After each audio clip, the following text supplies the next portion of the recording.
Wah, ini luar biasa, berarti kayak kita pengen tahu detail seperti apa yang dilakukan selama berproses bersama dengan Pak Amrit dan juga Randolph untuk Dia Bukan Ibu di film ini. Silakan berarti. Ya, jadi di suatu malam, malam aja, saya dan suami saya di kamar gitu. Biasa kita habis ngobrol sama anak-anak, kita masuk kamar ngobrol, nonton film atau apa. Tiba-tiba ada WhatsApp masuk ke suami saya, terus nawarin, ada MVP nih. Nah, padahal saya tuh udah lama banget nggak main film kan, gitu. Saya udah tenggelam menjadi seorang ibu lah, aktif ya sibuk dengan anak-anak saya, dengan suami, dan ada kegiatan-kegiatan lain dan usaha. Tapi tiba-tiba begitu bilang, dan ini kayaknya ceritanya tentang motherhood gitu.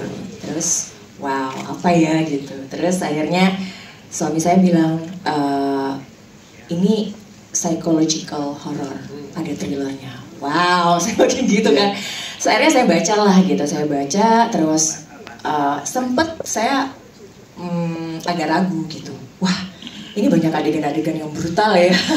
Jadi terus saya pikirin juga nih, orang percaya saya nggak ya saya bisa ngelakuin hal-hal yang brutal gitu. Karena image saya di luaran kan nganggep kayak putri Indonesia tuh lembut gitu ya.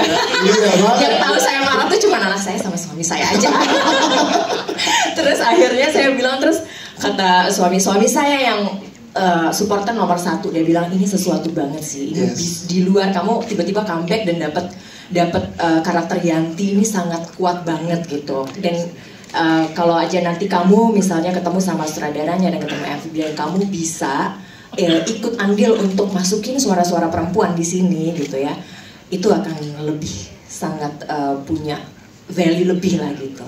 Ya udah, akhirnya saya datang ke MVP, saya kenalan sama Amrit, saya kenalan sama Randolph, dan ngobrol lama banget. Dan itu kayak lebih kayak fokus group discussion ya, FGD ya, bukan screen test sih, saya tuh nggak ada screen test gitu, FGD. Jadi kayak what is motherhood, womanhood gitu, terus childhood juga, karena saya kan juga pernah jadi anak gitu, dan masih sekarang menjadi anak dari orang tua saya. Saya sekarang di posisi sebagai seorang istri dan seorang ibu, dan akhirnya ditawarin peran Yanti yang sangat multidimensional ini. Buat saya ini wow gitu. Nah, waktu ngobrol sama Randolph, saya udah bilang kayaknya saya fokusnya bukan untuk memainkan seorang karakter yang menyeramkan gitu ya, tapi saya berusaha untuk bisa masuk ke dalam tokoh Yanti ini. Saya harus jatuh cinta dulu sama Yanti. Jadi makanya kita ngobrol dan kita tuker pengalaman dengan perempuan-perempuan yang ada di sekeliling saya, ibu saya sendiri, adik saya, yang kita banyak suara-suara yang kita mungkin nggak berani untuk kita buka gitu ya, gitu. Dan ide untuk membawa isu motherhood ini dan sisi gelap dari seorang perempuan, seorang ibu yang sangat berlayer ini, menurut saya adalah sebuah terobosan atau sesuatu yang fresh dari MVP. Dan ditambah saya sangat percaya banget pada saat itu Randolph mau menggali dan membawa ini lebih deep banget gitu. Dan akhirnya saya create dan saya desain bersama Randolph tokoh Yanti ini akan seperti apa, backgroundnya dia dari keluarga seperti apa. Marahnya ini bukan benar-benar marah yang orang akan lihat ini, dan orang akan melihat tuh Yanti mungkin sosok yang brutal, yang kejam, tapi deep down hati kita akan sangat bisa memaklumi dia seperti ini, karena kemarahan Yanti itu lahir dari pengkhianatan, dari merasa tidak cukup gitu ya sebagai seorang perempuan, dan dia kenyang dengan fase-fase yang sangat teruji dalam hidupnya. Dan saya rasa ini bisa mewakili banyak sekali perasaan perempuan dan mungkin anak-anak atau anggota di keluarga yang punya relasi dengan ibu gitu. Mereka akan bisa melihat Yanti ini sebagai sosok yang sangat kuat, namun juga sangat vulnerable at the same time. Jadi ya akhirnya saya setuju untuk tergabung di proyek ini, dan saya sangat bangga bisa ada di sini. Dan terima kasih buat Randolph yang udah narik saya ke sini. Terus saya juga terima kasih untuk teman-teman cast semuanya, anak-anak saya yang luar biasa, adik saya yang luar biasa, dan media Sita Nursanti yang memang saya dari dulu ngincer kapan ya saya bisa satu frame sama dia.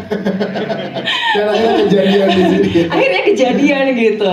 Dan ya sekali lagi saya terima kasih sekali, saya senang banget terima banyak DM mereka sangat relate sekali dengan film ini dan mengapresiasi kerja kita di sini karena memang kita benar-benar pakai hati banget di sini. Saya rasa film ini memancing kita untuk merefleksi diri ya, mempertanyakan juga emang sudah seberapa dekat sih kita dengan orang-orang terdekat kita di keluarga, dengan ayah kita, dengan ibu kita, dengan adik gitu. Mungkin kita di rumah sehari-hari ketemu sama mereka, tapi kita tahu persis nggak sebenarnya apa sih isi hati terdalam. Apakah ibu di tengah senyumnya, di tengah dia setiap hari menyiapkan kita makan, ada hal-hal yang dia sembunyikan. Misalnya anak juga nggak tahu kan sebenarnya, dia tahu ibunya hari ini ketemu sama dia, tapi dia nggak tahu perasaan ibunya dulu sebelum dia lahir. Jangan-jangan apa yang hilang ya gitu. Setelah ibu itu menikah dengan ayah saya gitu kan, terus mengasuh saya gitu. Itu yang kita mau buka di sini dengan sangat berani gitu. Dan ini sangat manusiawi. Jadi orang mungkin ngelihat, kalau saya sih proses masuk ke dalam diri Yanti itu yang pertama saya harus punya empati dan compassion ya, rasa belas kasih untuk bisa melihat tokoh Yanti ini. Ya, tepuk tangan dong sekali lagi untuk Mbak Tika, luar biasa.